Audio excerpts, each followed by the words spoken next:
So hi guys, welcome back to my new video. કેમ છો તમે બધા? હોપ કે તમે મજામાં હશો. હું બી મજામાં છું. બસ મસ્ત રેડી થઈ ગઈ છું અને ઘરે થોડું કામકાજ બાકી છે, કચરા પોતું ને એવું બધું.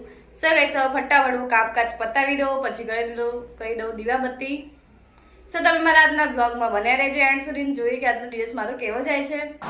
સો ગાઈસ, અહીંયા શર્ટ કુર્તીનો ફોટો મેં કે જેને બી મંગાવે મીશોમાંથી તો મને ડીએમ કરો, હું તમને લિંક મોકલી દઈશ. પછી હું મારા કામ ઉપર લઈ ગઈ, ફટાફટ મેં કચરો વાળી દીધો, પોતું કરી લીધું અને બસ કામ પતી ફ્રી થઈને તરત મેં કરી લીધી દીવાબત્તી. સો ગાઈસ, તમે બી દર્શન કરી લો. પછી બપોરના 12 વાગી ગયા હતા એટલે મેં બનાવી દીધી મેગી. એકલું કંઈ બનાવવાની ઈચ્છા હતી એટલે પછી મેગી મેં કીધું બનાવીને ખાઈ લઈએ. મસ્ત મેગી બનાવી, ગરમ ગરમ મેગી, અને ટીવી જોતા જોતા મેં મેગી એન્જોય કરી. સૌરભ જોશીના બ્લોગ જોઈને મને એના બ્લોગ જોવા બહુ ગમે. પછી સાંજના 5 વાગ્યા એટલે મારે ચા પી દીધી, ફટાફટ મેં ચા બનાવવા મૂકી દીધી.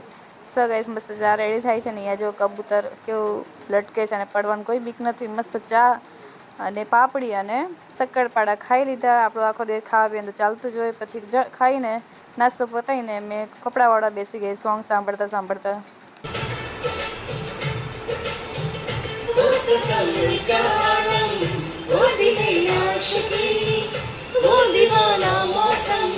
સો ગાઈસ, પછી વાસણ ધોવાના બાકી હતા. પછી હું લાગી ગઈ કામ ઉપર. મસ્ત ફટાફટ મેં વાસણને ધોઈ દીધું અને રાતનો ટાઈમ થઈ ગયો તો જમવા બનાવવાનું. ફટાફટ પછી મેં જમવા બનાવવાનું સ્ટાર્ટ કરી દીધું. બટેકા ડુંગળી શાક મેં લોટ બાંધી દીધો.